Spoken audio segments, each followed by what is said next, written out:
ทุติยัมปิสังฆังสรณังคัจฉามิ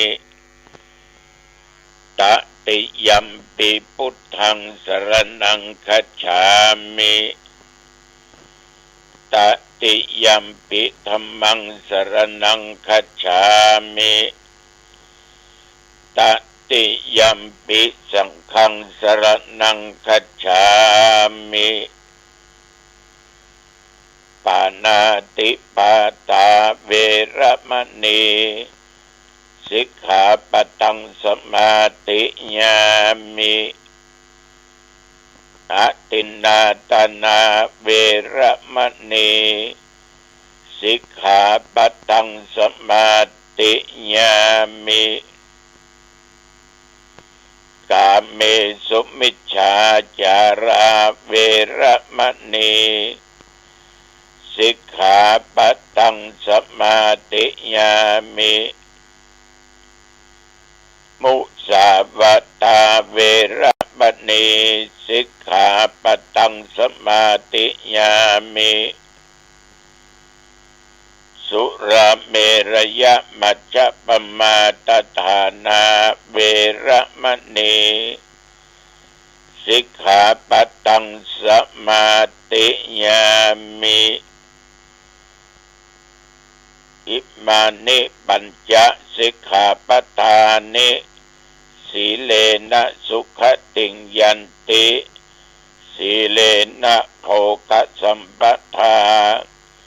สีเลนะนิพุตติงยันติตัสมาสีลังวิโสทะเย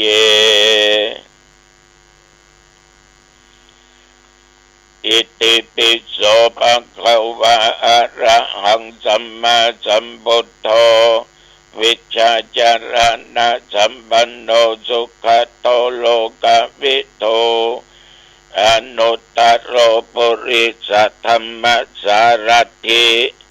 สัทธาเทวมนุษย์สานังพุทโธภคะวาติยันดุนิมิตตังอวะมังคลัญจาโยจะมนาโพสกุณัสสะสัทโธปะปัคคะโอตุสุปินังอาคันตังพุทธานุภาเวนะวินาสเมนตุสวากขาโตภควตาธัมโมสันเดติโกอากาลิโกเอหิปัสสิโกโอปัญญยิโกปัจจตัง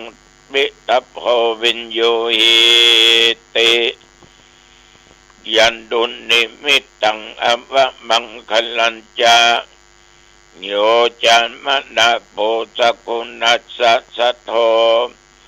ปะปัคคะโหโตโสปินังอาคันตังธรรมานุภาเวนะวินาสเมนตุสุปฏิปันโนภควโตสาวกสังโฆอุชุปฏิปันโนภควโตสาวกสังโฆยายาปฏิปันโนภควโตสาวกสังโฆสามิจิปฏิปันโนภควโตสาวกสังโฆยะติตังจัตตาริปุริสยุคณิอัตถปุริสปุคลาเอสะภควโตสาวกสังโฆอาหุนายโยปะหุนายโยทักขินายโยอัญชลีกรณิโยอนุตตลังปุญญเขตังโลกัสสาติยันดุนิมิตตังอวะมังคลัญจาโยจามนาโพสกุณัสสะสัทโธปะปัคคะโหโตสุปินังอาคันตัง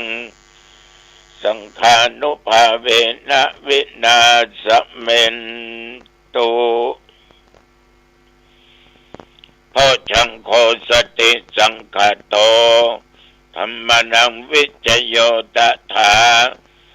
วิริยัมปิติปัสสติโพชังคาจัตถาปะเร สมาธุเปกะโพชังคาสัตเตเตสัพพทัสสินามุนินาสัมมัตคตาภาวิตาภาหุลิกตาสังวัตตันติอภิญญายะนิพพานายะจะโพธิยาเอเตนะสัจจวัชเชนะโสติเตโหตุสัพพทาเอกัสสมิงสัมมเยนะโทมุขลานันจักขัสสปังคิลาเนตุขิเตติสวาโพชังเคสัตตะเทสญิเตจัตตังอภินันติตวาโรคามุตติงสุตังคะเนเอเตนะสัจจวัชเชนะโสติเตโอตุสัพพทาเอกทาธรรมราชาปิเกลัญเยนะภิภิริโตจุนดาเทเรนะตัญเยวะพนาเปตวานะสัตรังสัมโมติตวาจะอาภาธาทินันนัมตัณหาพุทธาสิธานะโสเอเตนะสัจจวัชเชนะโสติเตโอตุสัพพทาปะหินาเตจะอภาธาทินันนัมปิมะเยสินังมัคคะอัตถกิเลสาวะปัตตานุปติธรรมทังเอเตนะสัจจวัชเชนะโสติเตโอตุสัพพทาภวตุสัพพมังคลังรักขันตุสัพพเทวตาสัพพพุทธานุภาเวนะสัทธาโสติภวันตุเตภวตุสัพพมังคลังรักขันตุสัพพเทวตาสัพพธรรมานุภาเวนะสัทธาโสติภวันตุเตภวตุสัพพมังคลังรักขันตุสัพพเทวตาสัพพสังฆานุภาเวนะสัทธาโสติภวันตุเตโดยบทพุทธานุภาพธรรมานุภาพสังฆานุภาพบทสาธยายมนต์อันศักดิ์สิทธิ์โดยจิตอันเป็นสมาธิก็ตั้งจิตอธิษฐานถวายเป็นพระพรชัยมงคลแด่สมเด็จพระเจ้าลูกเธอเจ้าฟ้าพัชรกิติยภาขอพระองค์จงทรงหายจากอาการพระประชวรมีพระสุขภาพพระมัยอันแข็งแรงมีพระชนมายุยิ่งยืนนานได้120 พรรษายิ่งขึ้นไปขอถวายพระพรกรมอุตุได้บอกเตือนแม่นขนาดนัก ระวังเด้อฝนจะตกนะแต่ว่านี่ก็ตกแต่บัดเล่นตั้งแต่กินก็ง่ายเป็นต้นมามอกสวยกี่ก็ตอนลงบะตลอดน้ำจนพอพอจึงนองเลอไปตามบริเวณวัดค่ำมาก็ยังตกเมื่อคืนก็ยังตกปัจจุบันนี้ก็ยังมีเล็กน้อยคนหายแก้วตกแต่ตกว่า นับตั้งแต่เมื่อตะวันวามมาจนถึงปัจจุบันประเดี๋ยวนี้หนองตองและบริเวณใกล้เคียงใต้เหนือตกออกใกล้ เป็นรายงานว่ามีฝนตกดังที่กล่าวแล้วก็ตว่าฉันเข้าแล้วก็ไม่ได้ไปไหนอยู่วัด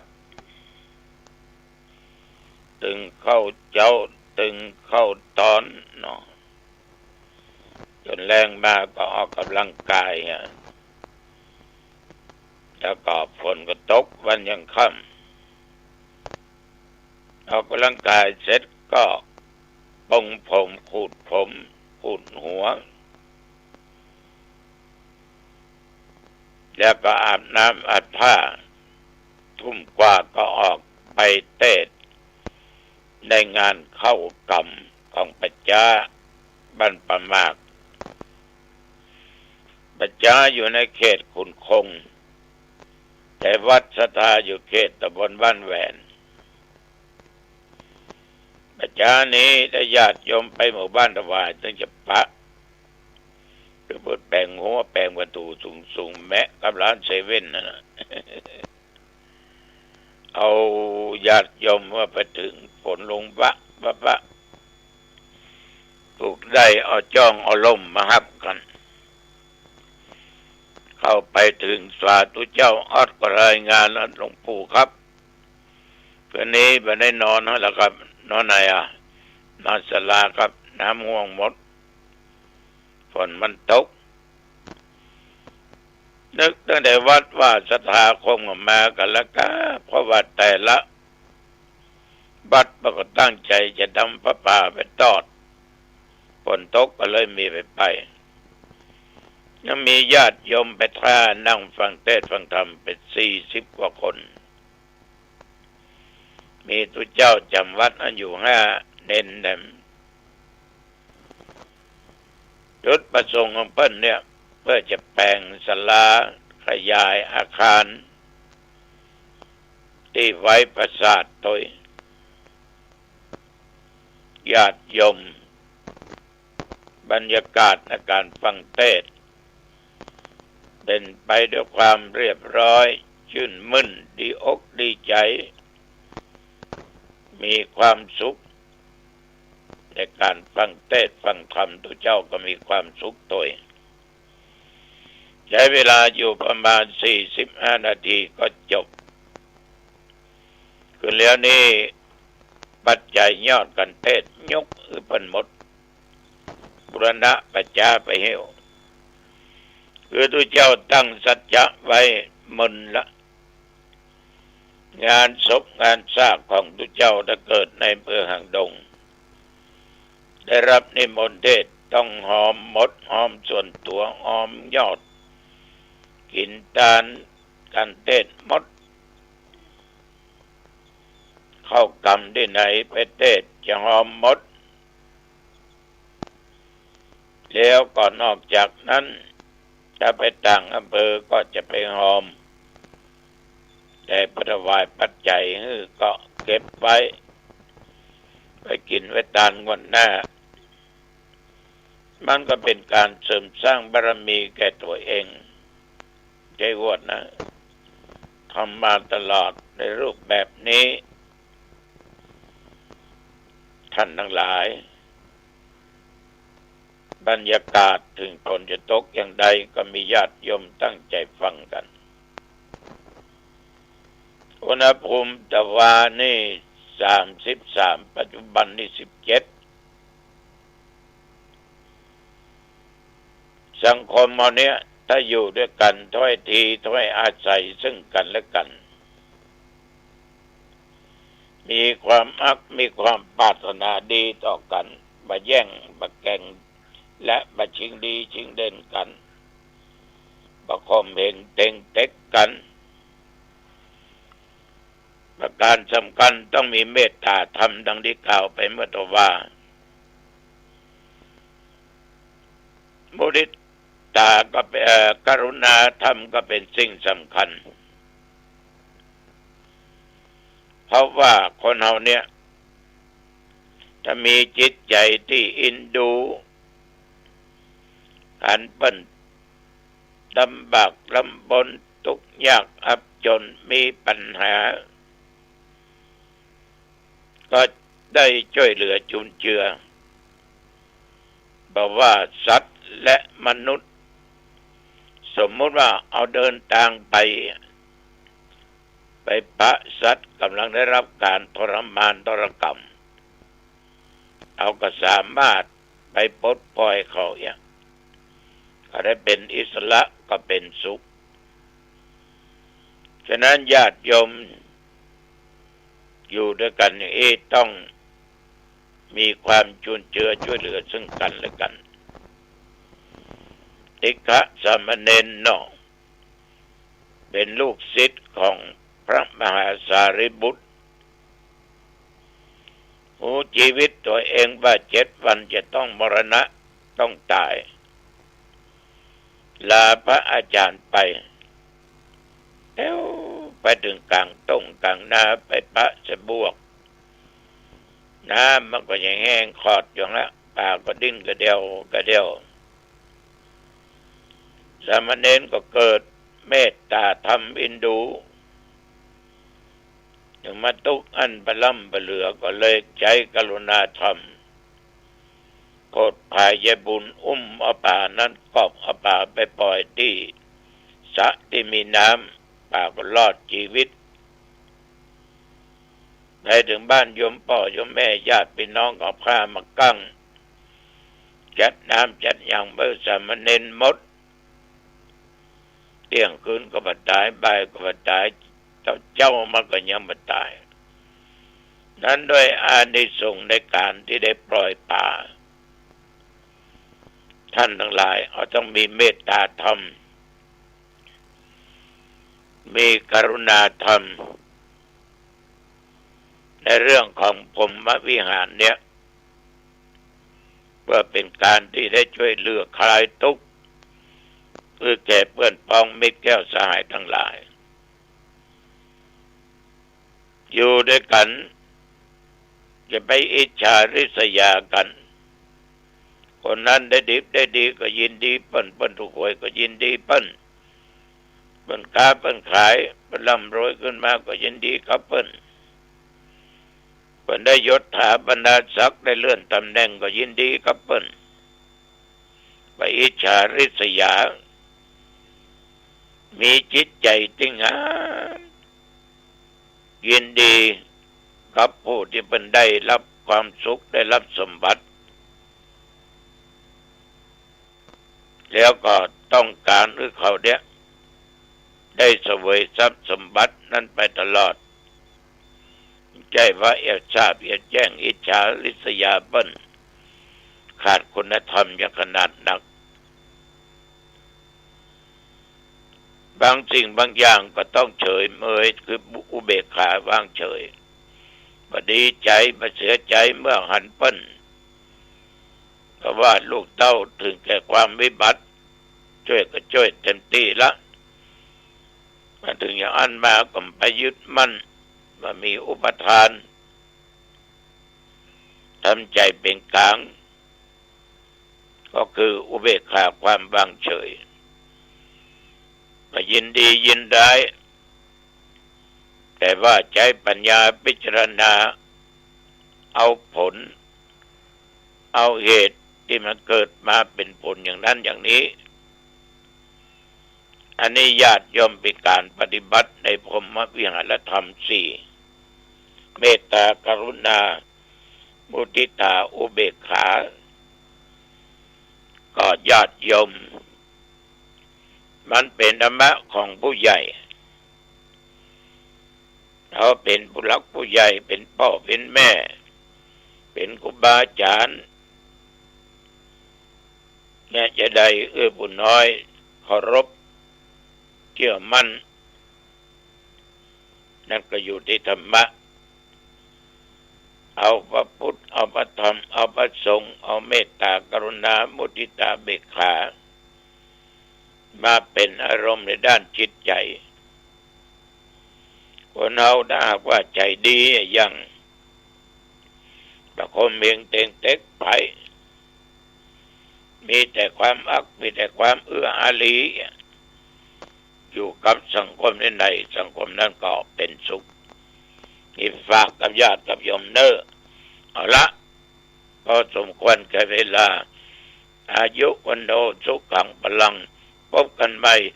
โอกาสหน้าเจริญพร